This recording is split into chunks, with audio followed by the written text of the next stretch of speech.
Getting away from Barack Obama and finding out more about Neil. You like sports? Oh, sure. You have a favorite football team other than UH? Whoever's the underdog. Oh, really? Which usually means UH, but not always.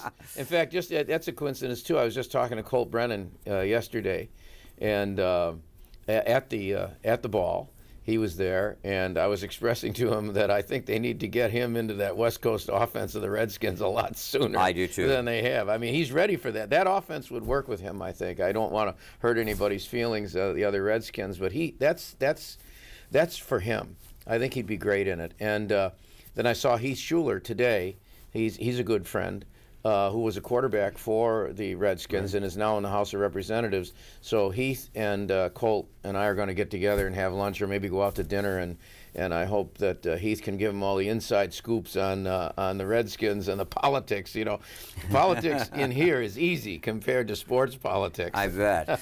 Now, what about you in sports? Did you ever play any sports? Oh, yeah. I played football. Gee, Back in the days when you could be a 190-pound running guard and actually make the team. So. Gee, I wish we had a picture of Neil.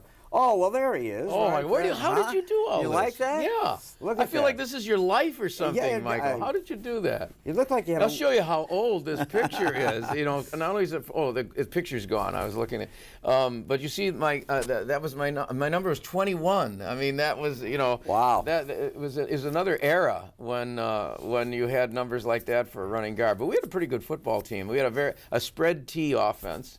So when I say running guard, that meant it. Running guard. Pulling all the time. Pulling the whole time. Yeah, lots of trap blocking and all the rest of it. It was the only way a guy like me could do it on big tackles. That is amazing. Coming back to Hawaii, went worked at the university. Did you ever think of yourself as maybe becoming a congressman? Was that ever a goal of yours? It never occurred to me, of course, going all the way to Hawaii, that would happen. I was voting for other people. I cast a vote for Dan Inouye in the first election that he was in. Wow. Right? People maybe don't always remember because they think of him as Senator Inouye forever. His first election, of course, was to the House of Representatives. We only had one rep then. I don't remember that. In those days, yeah. And so it was terrific, and I was happy when the opportunity came to run for the legislature. Although before that, when I was in graduate school, that's my first electoral foray, my little adventure there. When I was a graduate student, I ran for the U.S. Senate because the Vietnam War was on. I was opposed to the war, and I ran as a candidate to try and make that point about the war while I was still in graduate school. But it got me. It wasn't so much that I thought I could win. In fact, I did not win the nomination. C. Seftel, maybe that's right, who was just recently with the Board of Education, was the member of Congress who, at the time, and he wanted to ran for that Senate seat in the primary. And of course, he won the primary. But in the course of events, my name got out there a little bit, and some of my views got out there, and people began to get a little idea of the kind of person I was, and apparently not all of them disapproved.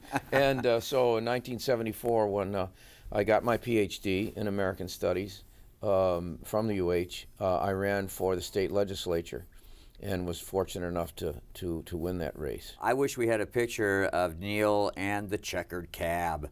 That's the first time I remember. Yes. Remember you, and you were all over town. When the cab. Oh, well, yeah. Of course, I had no money.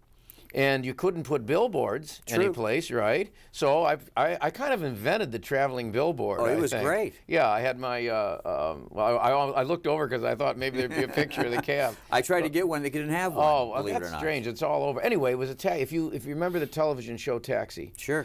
It was a checker cab, a real cab that was made in Kalamazoo, Michigan. That's what they did. They made taxi cabs.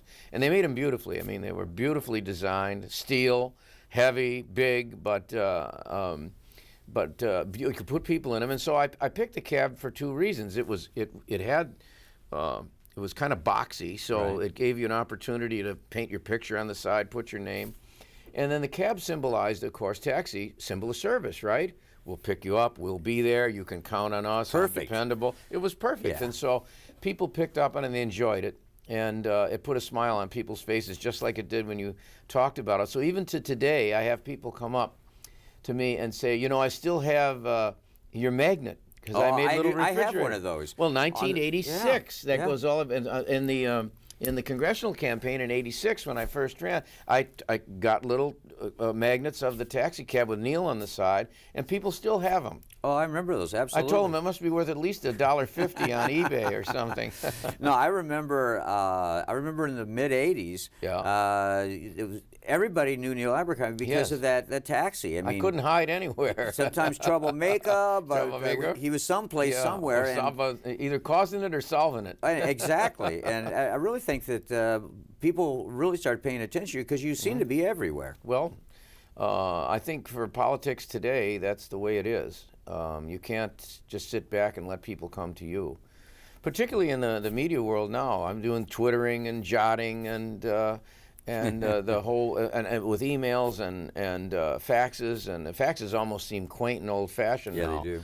But the email world, the internet world, websites, broadcasts, YouTube. I'll get into all of that. I have my own website and so on, just like everybody now. And so the politics, interestingly enough, and you've seen it all for more than a couple of decades now. True. Mike. It's really personalized now. People really take an ownership interest, if I can say so, in you, that is far deeper and more personal than any of the old ownership in the sense of lobbyists and advocates for special interests, the usual villains. Now everybody's their own villain. Exactly, exactly. I was wondering when I was flying over to Washington, D.C., what is a day like for Neil Abercrombie? So what time do you get up? What is the first thing you do in the morning? When are you at the office? It's not so much when I get up, it's when do I go to sleep. Is it really? So Yeah, yeah, huh? because the 5 to 6 hour time difference, depending on daylight savings, means that when the day is ending, the work day is ending here, my work day in Hawaii still has another half day to go. Right. So it can be 6 o'clock on daylight savings, 6 o'clock in the evening here. It's only noon in Hawaii. So I do a lot of my Hawaii work in the evening. Mm-hmm. And I work 2 desks. I have the desk in my office that you saw the other day, and then I work from Kathleen Chapman from Kauai, my blessed right hand. I work from her desk in the evening. Try and do my reading then, and try to do my correspondence and make phone calls. Wow. And so I don't get home till quite late generally. And then, or sometimes I have to leave a little early if I have to get milk or something, you know. Plus, besides doing the business of Hawaii, looking at your subcommittee jobs. I'm chairman of the Air and Land Subcommittee on Armed Services, which means the Army and the Air Force. And you can imagine with the deployments going on right now, that's a lot of responsibility. And the Air Force, with the kinds of purchases that have to be done now, the big weapon system, new planes and all that, trying to decide where to go and what to do. We have that jurisdiction in the Armed Services Committee. So, and I have the biggest subcommittee in terms of numbers, Republicans and Democrats. So this afternoon, after this discussion we're having right now, I'll be having my first organizational meeting, and I've got a big packet of things to hand out to everybody. I try to run it, by the way, Mike. I don't run it Republican and Democrat. Obviously, I'm the chairman because the Democrats are in the majority. But my ranking member, which means the highest ranking Republican on there, Roscoe Bartlett from Maryland, very, very fine man. We've been colleagues for a number of years now.